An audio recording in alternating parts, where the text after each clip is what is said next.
Welcome to Living Yin, a podcast series that seeks to enlighten you about Yin Yoga, Chinese medicine, philosophy, and meditation. I'm Truth Robinson, and I'm a doctor of Chinese medicine and a Yin Yoga and meditation teacher. This podcast series seeks to unite the Yin Yoga practice, the anatomical theory that surrounds it, and the Chinese medicine theory which brings it all to life.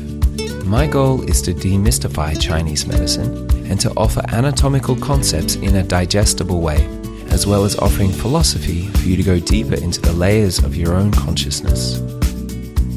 In this episode, we're going to be talking to the Tantric scholar, author and teacher, Carlos Pomeda.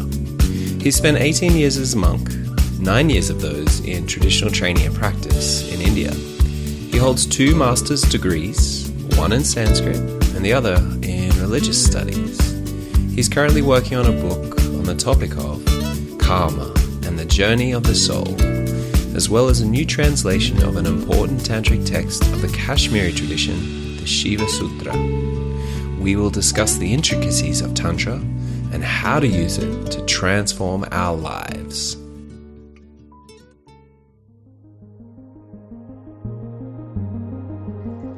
Just letting you know, this podcast was actually released secretly a week before the public release. If you'd like to get your hands on this podcast or YouTube classes a week earlier than everybody else, all you need to do is head over to livingyin.com, subscribe to the mailing list, and get an exclusive sneak preview delivered fresh into your mailbox a week before everybody else.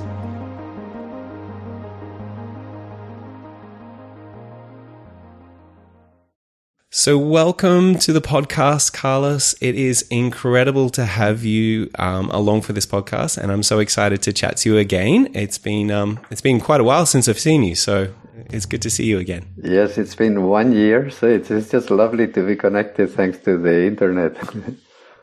So before we get into this and we really get into the nitty-gritty of Tantra, I would really love to find out a little bit more about you.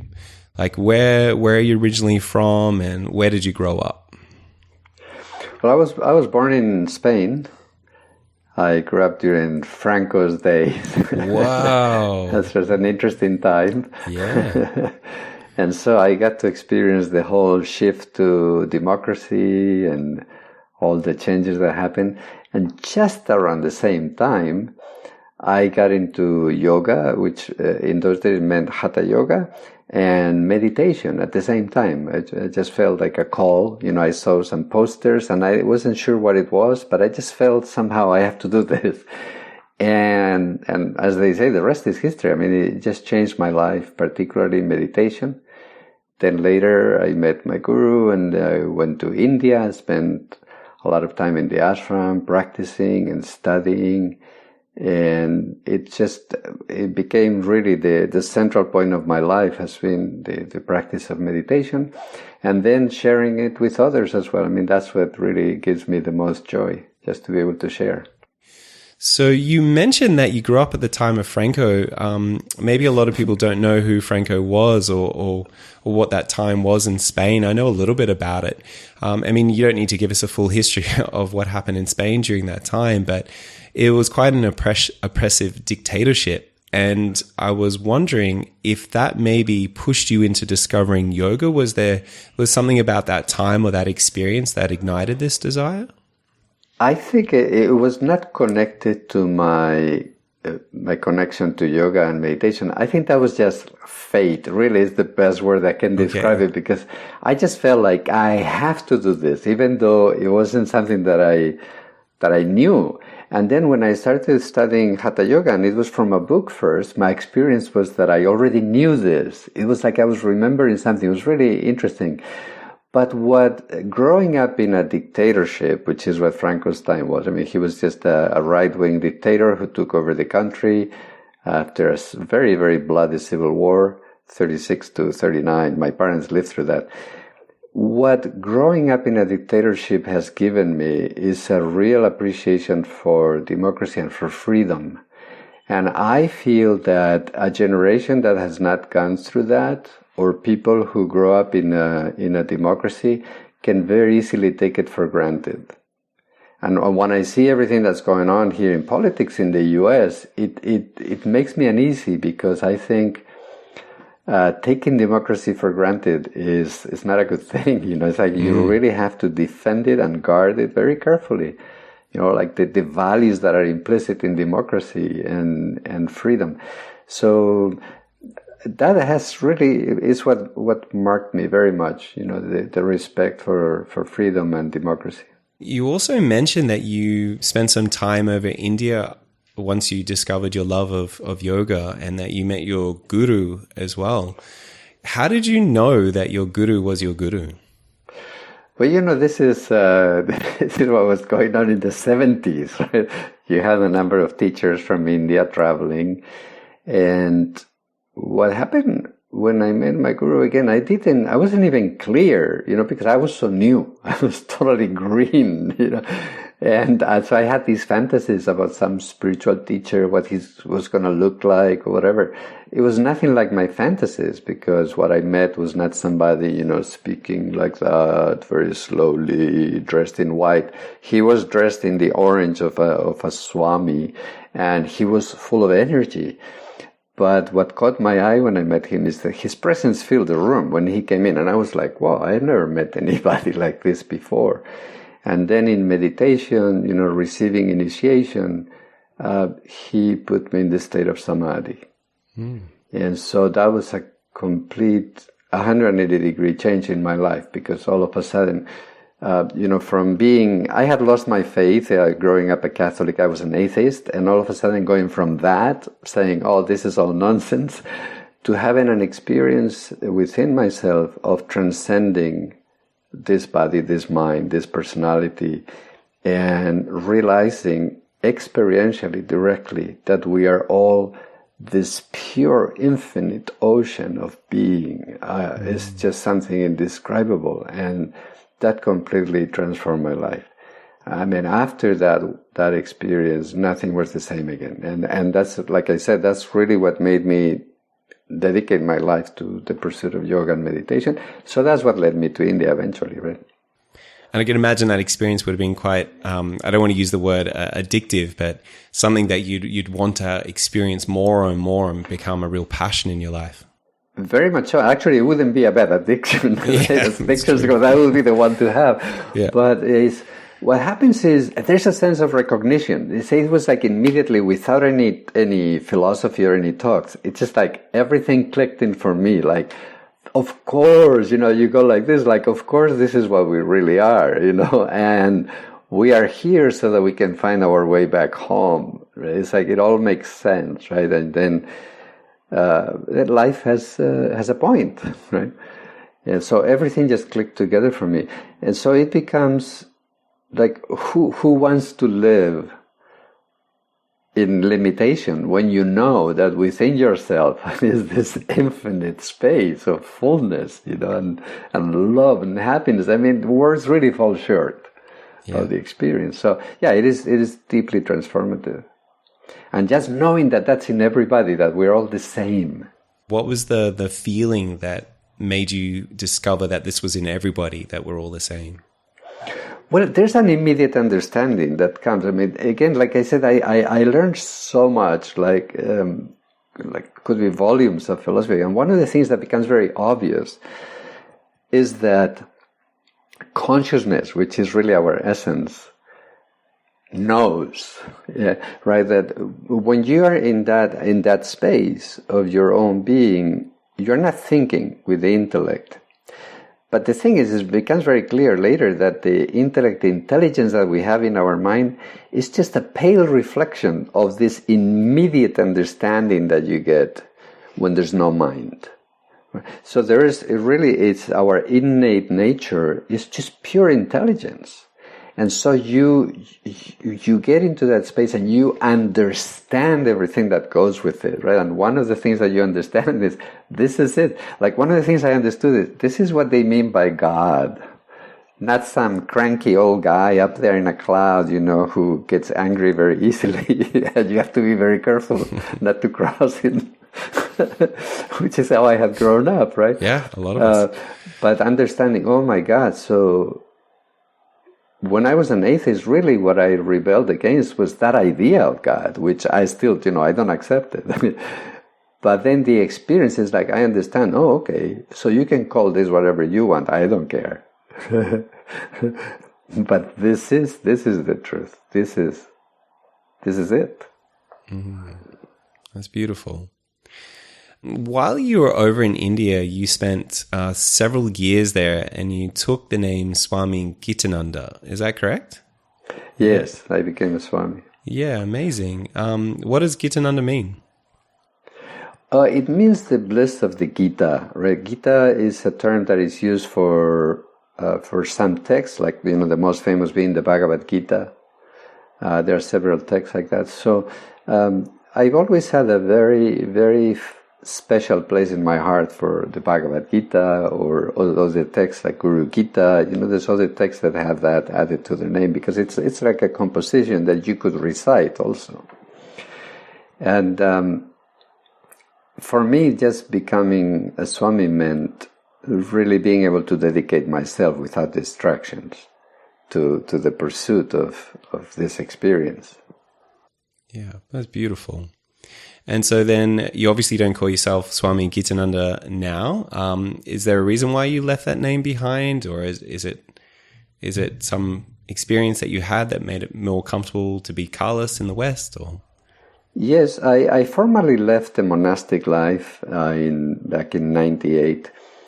And looking back, it all makes sense. Like if I had to do it all over again, I would do the same thing, because I feel that as much as I love the monastic life and respect it and value it, I feel it's been very important in my journey to experience married life, right? I think that having a partner in life can be a very powerful instrument of evolution as well. And there's some things that you get to experience. I mean, basically, if you are sincerely in a relationship, it's a form of renunciation, right? Because I gets replaced by us, we. That's the highest form of renunciation, if you take it that way. And of course, when you live closely with somebody, your partner becomes also a mirror. Particularly if you have that agreement, right? Like my wife and I have, is like, you're helping each other along. And so it can be a very powerful form of practice as well, right? A very powerful format, you could say, or framework. And the other thing is, I feel in our modern world, I don't think what we need is a philosophy of renunciation. Frankly, I think our world needs more a philosophy that can teach us to find spirituality, depth, right here, right now, which is why I'm so partial to Tantra. So looking back, now I resonate much more with that outlook, particularly in our current situation in the world, than with an outlook of renunciation. So what exactly is Tantra then? Tantra has been very misunderstood, because still, it's like, I thought things are going to change as more people learn about Tantra. And it's true, more people are learning about Tantra properly, but still in the popular mind, you mention Tantra and people think of sex. Some sort of either spiritualized sex, or for some people, really good sex. And actually, when you study Tantra, you realize, well, yes, there are, of course, some rituals and practices that have to do with sexuality. They are a very tiny fraction of Tantra. So, contrary to the public image, the main feature I would highlight in Tantra is precisely that teaches that the transcendental is also right here, right? That we don't have to go to a special place or do something special. What we need, the secret sauce, you could say, is awareness. Awareness is the heart. It's the heart of any path, really. And what I find Tantra brilliant is that it developed, this is no exaggeration, literally, it developed hundreds, if not thousands, of techniques to help us do that. So again, it's no exaggeration to say that you have a technique that you can practice, you can approach in any circumstance of life, walking, talking to somebody, going to the bathroom, even sleeping. There are practices to do during sleep.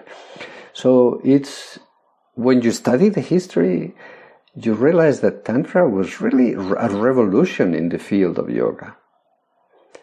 Because again, instead of saying, you have to renounce, go to a quiet place and do your practice there, instead of doing that, Tantra focused on how to experience the depth that is right here, right now. And that's really the most amazing feature, and one that I think our world very deeply needs. Just going back a bit, because I know people are going to have questions, because as you said, everybody does connect sex and Tantra together. Is this unique quality of awareness in every situation the reason why sexuality was included as part of this? Because it was a part of the whole? Sort of. In a way, it all started when you look at the early forms of Tantra. It's a sort of a contrarian way. Not that they were having some sort of adolescent rebellion or anything like that. But the point, the logic behind the early Tantric practices was, look, in the spiritual path, we're trying to get out of the little box of our understanding. If the way you go about it is by creating another box, so congratulations, you have a nicer box, but you're still in a box. And so the way they went about breaking that box was really confronting major taboos of society, things that we hold very dear. And some of those elements for our modern world, they may not seem like a big deal, but they were originally. For example, a part of the ritual being the consumption of alcohol. Right. Again, from an Orthodox perspective, that would be a big no-no. Yeah. The consumption of meat and fish, again, from an Orthodox vegetarian outlook, that's like, wow, why would you do that, right? Involving the killing of animals and so on. And part of that was also breaking these taboos of sexuality. So engaging in sexual intercourse, not only outside of marriage, but intercaste, breaking that taboo. And for example, a Brahmin could have sex with an outcast woman. That's like a big taboo to break, right? So the whole reason to do this is that if you can find equanimity, if you can find transcendence, right? If you can maintain your awareness in the highest, as you are breaking these very cherished rules of society, but then you can maintain them anywhere. So there's a very deep motivation. Also, all these elements have a very deep symbology. I mean, the drinking of alcohol is emblematic of the inner intoxication, right? The inner joy that we feel when we turn within. The sexual ritual is emblematic of the union, right? The integration of the pairs of opposites within us, the fullness, the completeness. So there's also a very deep meaning to the practices. But because they are so colorful, I think the popular imagination, both in India historically and then in the West, that's what people have focused on, right? Again, they were just trying to expand, which is, by the way, is the meaning of Tantra. Tantra means a tool for expansion, right? Okay. So in that attempt to expand awareness, like I'm saying, getting out of the box, that's how they went about it. Now, of course, Tantra moved on, it evolved. Like I said, they developed like hundreds, if not thousands of techniques. But in the popular mind, it was the colorful thing that stuck. And the same thing has happened in the West. I mean, people focus more on sex, and actually, by the way, misrepresenting, because whatever sex there is in Tantra has nothing to do with, the sacred sexuality and all of that. Which, don't get me wrong, I think sacred sexuality is wonderful. Of course, we should, rise from just the animal stuff. But my point is that is not what Tantra is about. If you want sacred sexuality, by all means, don't confuse it with Tantra, though. You mentioned before that there was these pairs of opposites. Is this kind of part of the goal of Tantra, is to unite these two, or is this an integral part of it? You could say that, yeah. In a way, there's some aspects of Tantric philosophy that remind me a lot of Taoism. Mm-hmm. Just like in Taoism, you have yin and yang, right? The female and male principles. In a similar way, in Tantra, you have Shiva Shakti, which they are not only in terms of gender, right, male, female, but also they have a deeper ontological or philosophical meaning, right? Shiva represents pure being. Shakti, the feminine, represents awareness. And these two must be together. Being without awareness is meaningless. Mm-hmm. But awareness requires being. And so the two come to be understood as two sides of the same coin. Two aspects of one reality.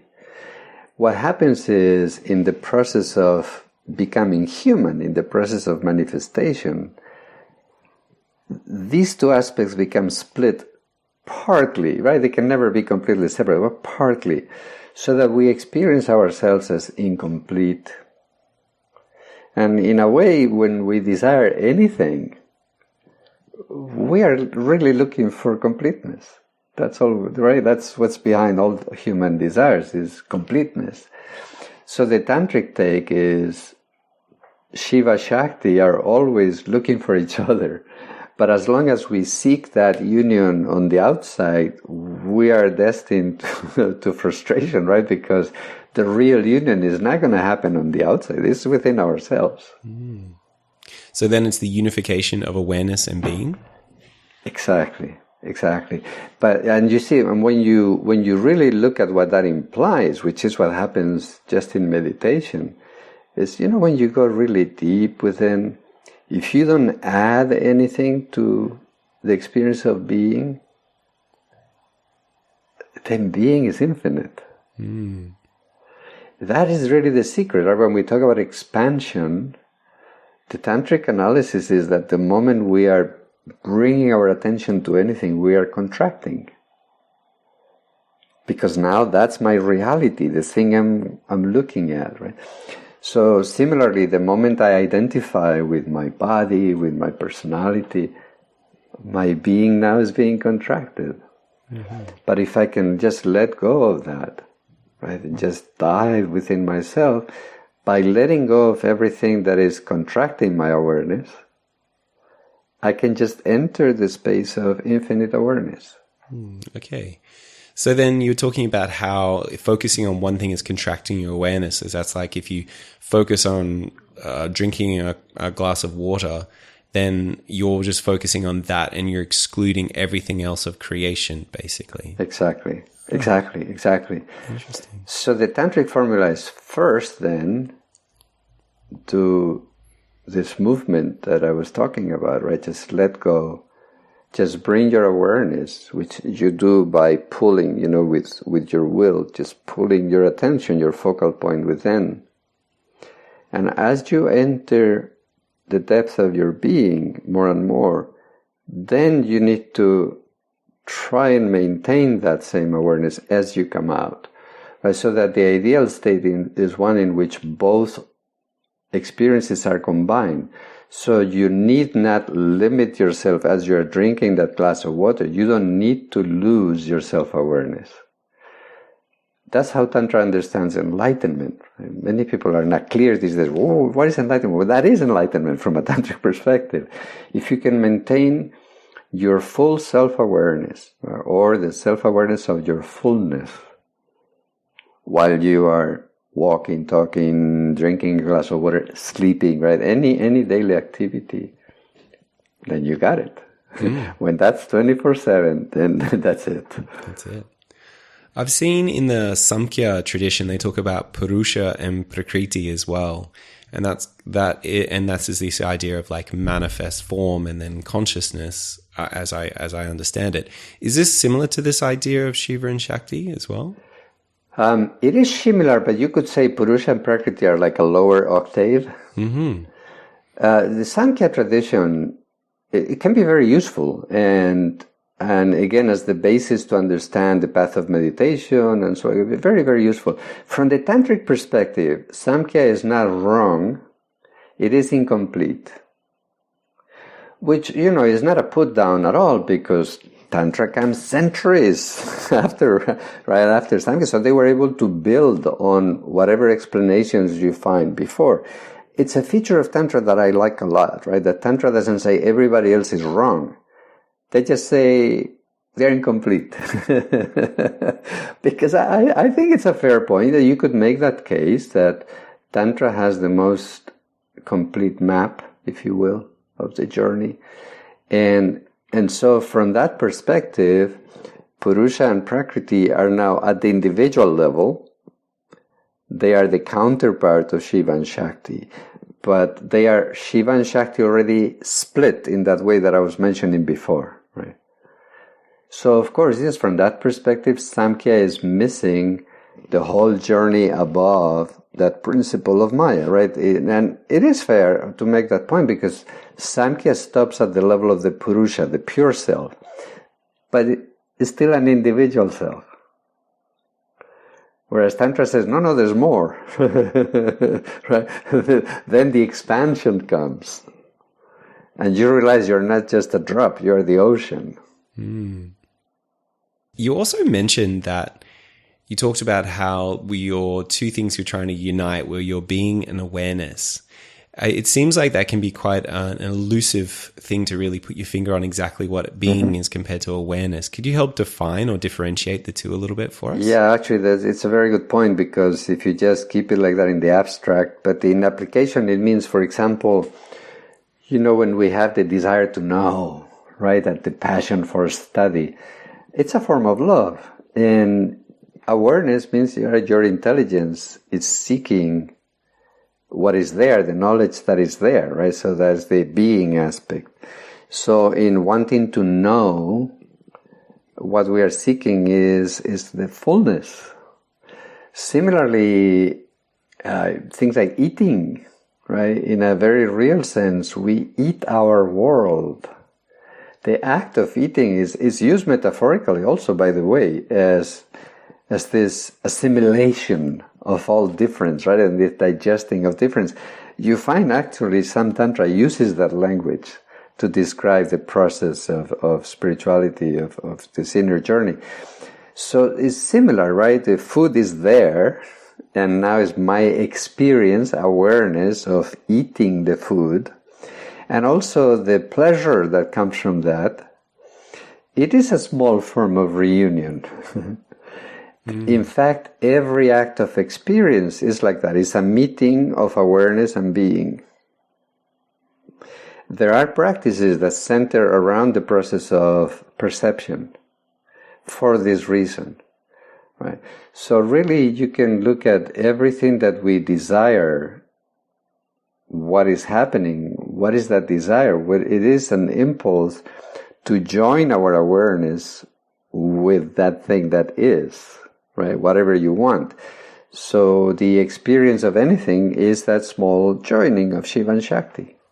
I remember last time I got to sit with you, you did discuss how Shiva and Shakti potentially represented time and space. And I found that fascinating. I was wondering if you could just explain a little bit about that. It's actually connected to what we were discussing earlier about awareness and being. And you could say very roughly that the main expression of being is its dimensionality as space, right? Things are there, the world, the objective world is there, and its main feature is that of spaciousness, you could say, right? So this is what in Tantra is described as the path of space, right? In that split that we were talking about, the Shiva Shakti split, there's the path of objectivity is projected as space, right, as an extension for us to experience. Whereas what is called the path of time is really an intrinsic property of awareness. When awareness becomes limited, which is our case right now, we can only experience things in sequence, one after the other. And that's time. Sometimes people get confused because from the viewpoint of physics, you can conceptualize time as something that has an objective reality, right? But there's a very important distinction in Indian philosophy, and particularly in Tantra, between change. Because when we talk about time in physics, we're talking about change, the rate of change. I mean, that's what a watch is, right? It's an instrument to measure a rate of change. But that's not time from the perspective of Tantra that we're talking about. Time is my perception of change. Which explains why maybe, for a person, the same amount of objective time, we could say, is very long, and for somebody else it just goes like that. Because if fundamentally, when you look at it, what time is, subjectively, personally, is the experience of sequence, or the sequence of experience. And so that's an intrinsic aspect of awareness, right? So in this split that we were talking about of Shiva Shakti, or being and awareness, those are the two major sort of pathways of manifestation, and that's how Tantra looks at them, time and space. Interesting. Yeah, it is interesting because it gives us an understanding of really those are the dimensions of our experience. And there are different levels, right? So as we go deeper or higher, you could say, the perception of time differs from that of other lower levels. Yeah, because Tantra develops then practices to work with both. You can work with space or you can work with time.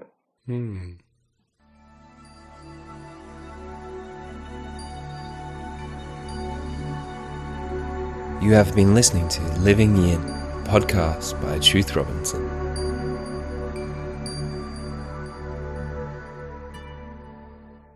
What are the Yoga Devas? That's sometimes misunderstood because of how the early reception was. So people started talking about polytheism, right? Oh, they have all these gods and so on. But when you look at the traditions, by the way, this pantheon of deities is something that you also find in other traditions like Jainism and Buddhism, not only in Hinduism. When you look at the original understanding, which comes from like the Vedic mythology, it's probably the oldest, they looked at the world as a manifestation of that ultimate absolute. So therefore the whole world is alive, right? The whole world is an expression of that absolute. And that's what the gods are called the Devas. They are like, you could say like the sparks, creative sparks of the absolute. So for example, fire, right? Fire is a power that is not present only in flames, but they understand fire as being present in our eyes, in our senses, right? It's the light that illumines that. Fire is present in our intellect, is the light of understanding. So it's a principle which is a manifestation of the absolute. And the same is true of every aspect of nature. And the whole, not only the mythology, but the iconography, right, the description, it gives you a way of conceptualizing, of relating to something that otherwise would remain more abstract. What other practices is part of the Tantric tradition? Like if we want to go down this path and be a Tantric yogi, what practices will we use? Well, there are texts that center more on the practices. There's a small text, it's called Vijnana Bhairava Tantra. It's becoming more and more well known, that just contains meditation techniques. Basically what Tantra did is they classified all types of approaches, right? And so they are, like when I was saying earlier, you have, hundreds to choose from. That gives you sort of an entry point to study this classification method, right? It's what they call the upayas, or an upaya means a means, right? So the means of entry into the highest consciousness. And so you have at the lower level what is called the anava upaya, means the practices where the main focal point is the body.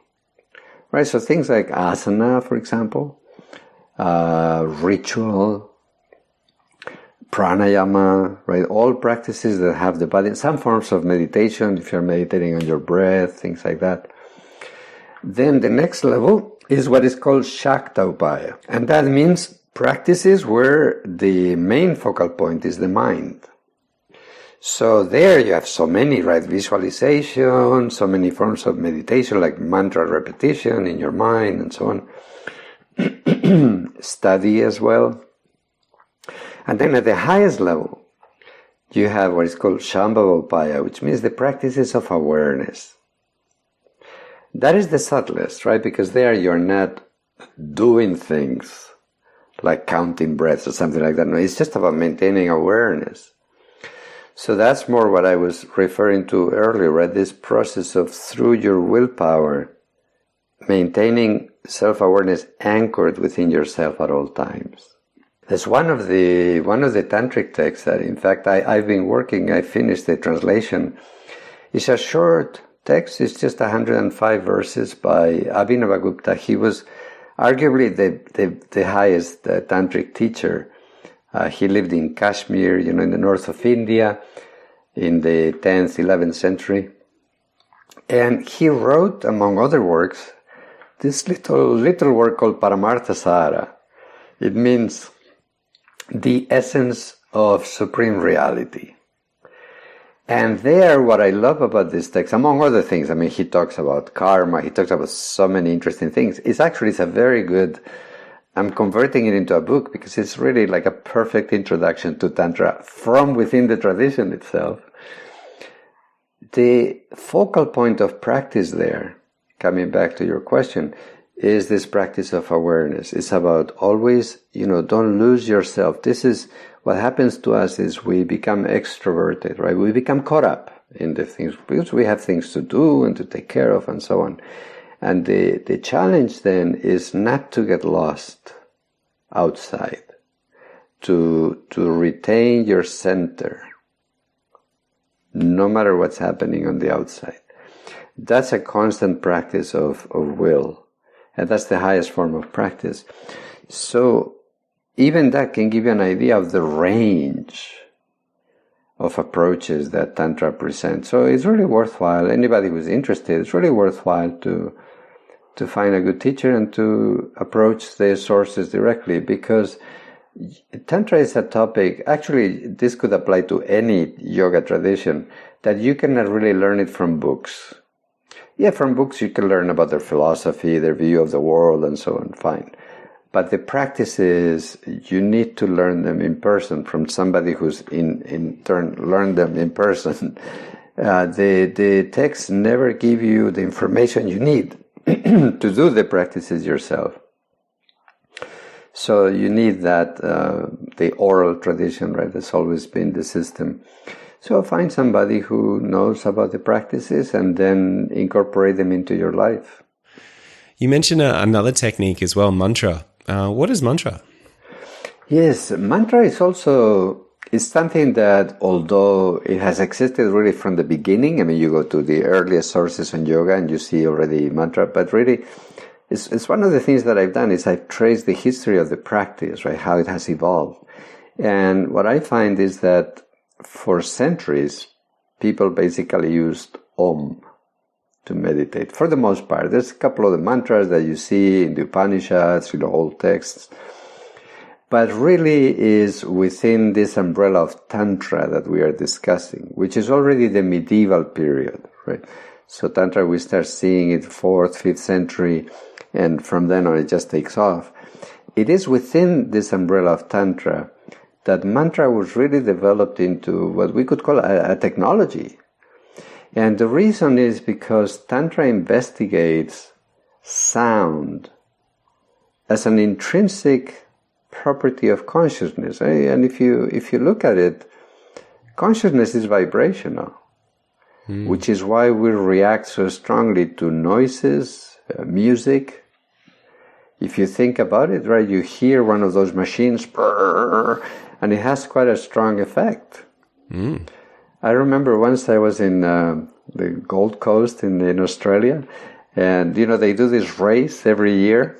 Mm-hmm. Mm-hmm. And those cars are so incredibly noisy. And every time a car went by, it's like somebody was punching me, literally, like punching me in the heart. And I asked other people, I said, is this like just my thing? But no, everybody was saying, yeah, that's how it feels. But this is the power of sound. And that was not pleasant, by the way. I mean, the race is very impressive to see the cars go by, but the sound was not fun. And then you compare that to the experience of music. If you think about it, so what is music? It's just a sound vibration, but it affects you immediately. So this is the principle behind mantra, right? If you know what you're doing, if you have a deep understanding, not only of consciousness and the structure of consciousness, the different levels, but also sound, then you can use sound as a way of reconnecting with the source of sound, which is what mantra is all about. So that's what I mean, the literal meaning of mantra. Mantra literally means a tool for contemplation, a tool for thinking. So in other words, it gives you something, a focal point for your mind, but it's such that it's not going to bring you out like a conventional word, right? If you say water, glass, or whatever, or even love, right? That word points to other things. But when you repeat a mantra, it doesn't do that. The mantra actually turns you within. And that's the great value of mantra. So then it becomes, I think it's really the most accessible form of meditation of all the techniques that are out there. Anybody can do mantra. And it's deceptively simple. Because people are saying, well, you're just repeating some mumbo jumbo. Well, that's exactly the whole point. You repeat a sound that it doesn't create meaning, and therefore it just will draw you into your own being. You discussed how sound is vibration, but when we look at, and obviously I don't know, I'm not a quantum physicist or an atomic physicist, but what I've heard about from a molecular and an atomic level is that everything is vibrating. And so when you're talking about connecting to the source of sound, are you sort of talking about how everything in the universe is just vibration and it's come from this one point that began the vibration? Very much so. Even before Tantra, you have within the Vedantic tradition, you have this understanding of Shabda Brahman, right? The absolute, literally in the form of Shabda, in the form of sound. And the main sort of label, if you will, or distinguishing feature of that form of Brahman is Om. Right? So Om is called the Akshara, right? The imperishable, because it's meant to be always there, part and parcel of the nature of the Absolute, right? So, but Om, not the sound Om, right? But at the deepest level. And so this is something that doesn't originate in Tantra. It's been there much before. And like you say, totally is in accordance with more of the quantum understanding of the quantum physics. Everything is vibrational. But then I would argue that Tantra takes that to a whole other level, because Tantra understands definitely all reality as vibrational. So you have this whole tradition is called Spanda within Tantra. Spanda means vibration, pulsation, which sees the universe in exactly the way you're describing. And I mean, there's some books have been written by physicists pointing out all these points of convergence. That's definitely one of them. Mm. And then you discussed how, the sound, the mantra, where did we actually get these mantras from? Like where did we first learn about it, or how did they discover them? One of the things that you see in Tantra often is that when you are going to employ a mantra ritually, part of the understanding when you receive the mantra is to understand who was the rishi or the seer. And so what that means is that the mantra is not like somebody woke up one morning and saying, oh, I feel clever today, let me create a mantra. But that these sounds come from a very deep level of experience, right? Particularly from the level of enlightenment, right? An enlightened master can then, they see, right? They're the seers, or they hear, if you will, and then they transmit it. So this is a very integral part of mantra in Tantra, that they are not of human origin, but that they are just part of the revealed teachings. In general, Tantra considers itself a revealed tradition in that sense, right? That it doesn't come out of somebody's cleverness, but that it is a deeply intuitive understanding that comes from somebody's enlightenment. And so then, is it important that we get this pronunciation exactly correct for the mantras? Yes. Yeah. But at the same time, I would say, don't obsess about it. We do our best. But I think there are also other factors at play, right? It's not that the only thing that matters when you're using mantra is the pronunciation. Of course, pronunciation has its power. And, we're talking about the power of sound, so the more faithfully you can reproduce that, the better. But I think there's other factors that can, at least in my subjective experience, I would say they're even more powerful, which is, for example, the enthusiasm that you bring to your practice. The love, the dedication that you bring to your practice. That if you have perfect pronunciation, but your heart is dry, then what's the point?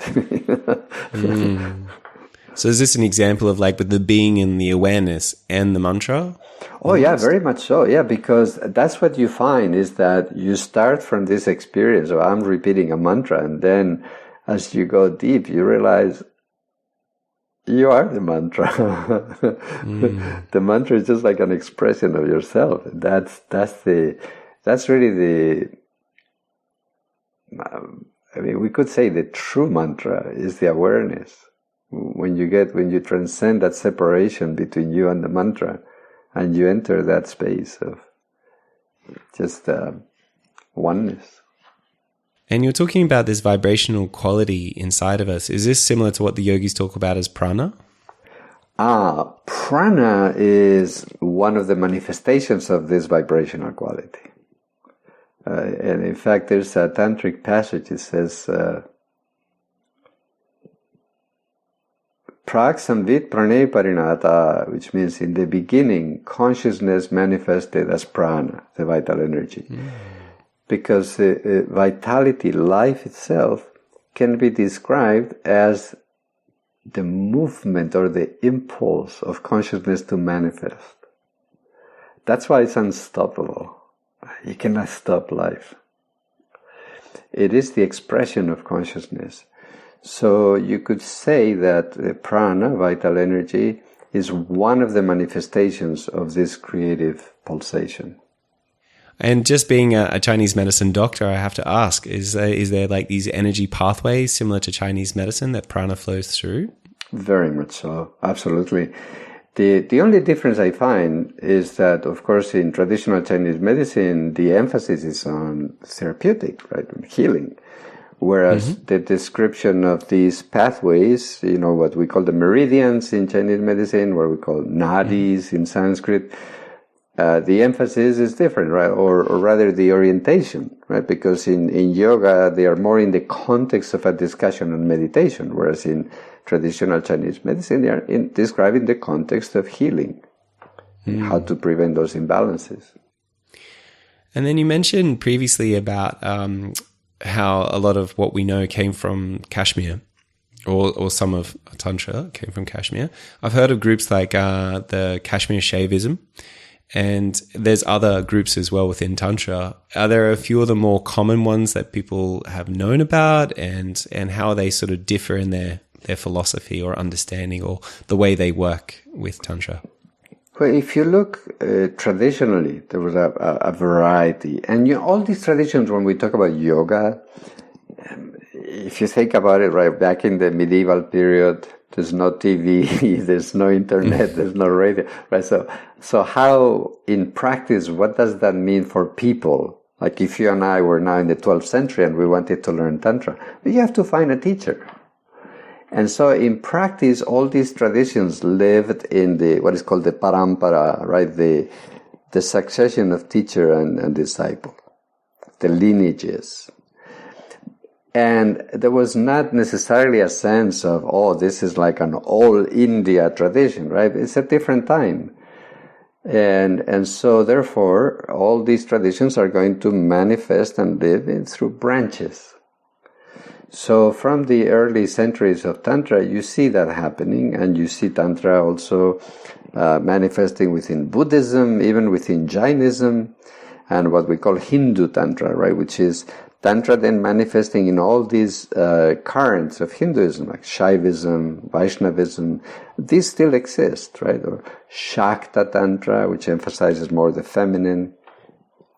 So you have quite a panoply of orientations, we could say, or branches. And then within those, exactly how you learn it is going to depend on your teacher and how he or she has learned it from before. So you end up with a great variety. And even what the branch that we call Kashmir Shaivism, because it developed mostly in that area of Kashmir, even there you have different orientations, right? There's like 5 major orientations within Kashmir Shaivism. So this has always been the traditional picture, right? One of quite a plurality of lineages. For us now, I always recommend people, if they really want to learn Tantra from the sources, it's a tough nut to crack to go into the original text that call themselves Tantras or Agamas. And so I recommend studying Kashmir Shaivism instead, because it's much more approachable. And it also has the advantage that it has received a lot of academic attention within the last few decades. And so all the major sources are translated, right? So you can read them yourself, you can study them yourself. And still what you're getting is a distillation of those original sources that I'm talking about. And so where would somebody start if they wanted to get into Kashmir Shaivism? It's a good question. In general, I think it's fair to say that the more genuine traditions are not the ones that are advertised so colorfully and so prominently. Because nowadays there is such a profusion of places that call themselves Tantric, and when you look, underneath the surface, they can be very iffy. I would say look at established traditions. For example, the work of Swami Laxman-Ju. Swami Laxman-Ju was a great representative of Kashmir Shaivism. He passed away in the decade of the 90s. When you look at his teaching, I have no doubt that he obtained enlightenment. He was a very, very humble man, but he shared with his students what happened to him. And there's no doubt. And he is very sweet. He says, I don't want to brag, but this is what happened to me. And I have some friends that are students of his, and they also share the same thing, that they could see this deep transformation that happened in the last years of his life. So when he was teaching about these texts of Kashmir Shaivism, that's where he was coming from. All these texts are available, and the recordings are available online. Swami Laxman-Ju. And that would be a great entry point, right? You can also choose a more scholarly study, if that's your thing, right? If you're more interested in the philosophy and so on, then yes, there's a wealth of material. So many scholars are working in the field of Tantra. So it just depends on whether you want something more like scholarly oriented or something more practice oriented. And so what do you think the greatest gift Tantra has to offer the world today? It's exactly the point that I was mentioning at the beginning, right? To realize that the highest is right here, right now. All we have to do is open our awareness. That's the greatest gift, because, I could say, I look back and I can tell you during all this challenge that we are living through, the pandemic, and also, by the way, the challenges we have awaiting us, right? I don't want to be like bringing in bad news, but climate change is there and many of the challenges that we have. I find that just the philosophy, the outlook on life alone is incredibly valuable. I can tell you there hasn't been one day that I haven't been grateful for yoga and for what I have learned and for Tantra, but for yoga in general and meditation. But specifically, this aspect that I don't depend on anything external to connect to the source, to connect to my own being, is right here, right now. It's available to me. That's beautiful.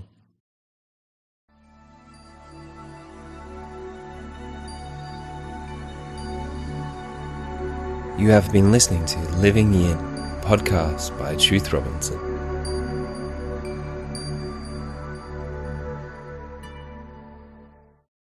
So what else are you working on at the moment? Like, what do you fill your days with? Well, right now the main project has been this text that I was talking about, the Paramartha Sara, and I'm in the process of transcribing all the lectures that I've given, going verse by verse, and I want to put that into book form to make it more accessible. And then the other project that I've been working on for quite some time, that's a work in progress, is a book about karma and the whole journey of evolution and reincarnation. And what I want to do is to bring karma out of this sort of strange place that it got to in popular imagination as some sort of cosmic punishment, and to explain what karma really means. And again, not as a philosophical concept, but as something that we all experience. And that's, going back to the original teachings that you find in the yoga tradition about yoga, because it can really change your life. And also, I think, is the backbone of all practice that we do in yoga. And combine that, because it's connected to the notion of reincarnation. What I have found over the years is that there's so much modern, very solid research on reincarnation, right? From things like children who remember previous lifetimes, that you can verify what they remember, people who have near-death experiences. So there's been a whole wave of very rigorous study of the phenomenon of reincarnation. And I find it fascinating that when you put that together with the traditional teachings, they match. So that's what I've been doing. I've been gathering lots of studies, recent studies on this type of experience, and I want to put that together with the traditional. And so how will people be able to experience this with you? The book that you're writing? For anybody who's interested in staying in touch, the best way is through the website. There's a button there on the home page that says subscribe to our newsletter. I don't send newsletters because we all get so much email already. I don't want to fill your people's inboxes more.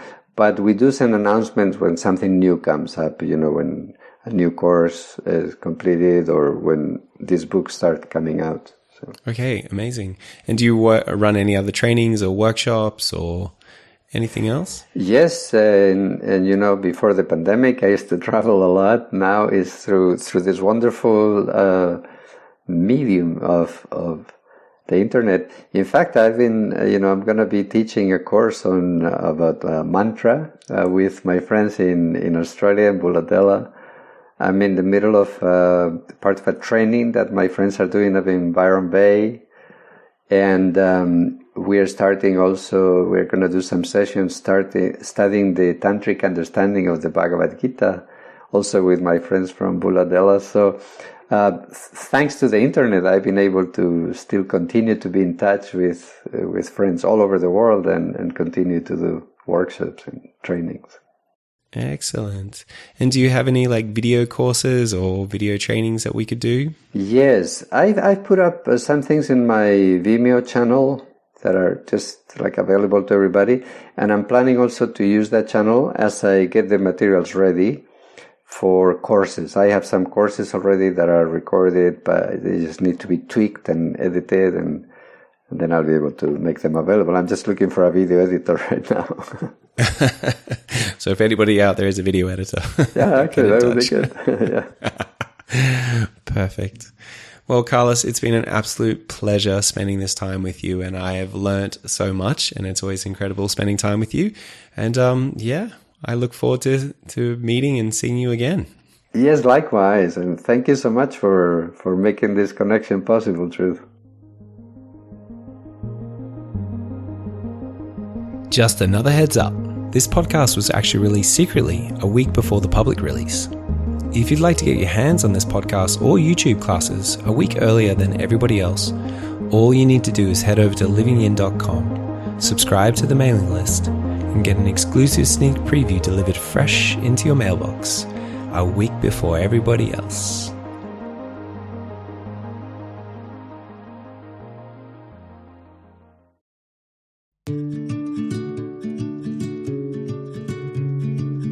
Thanks for joining me.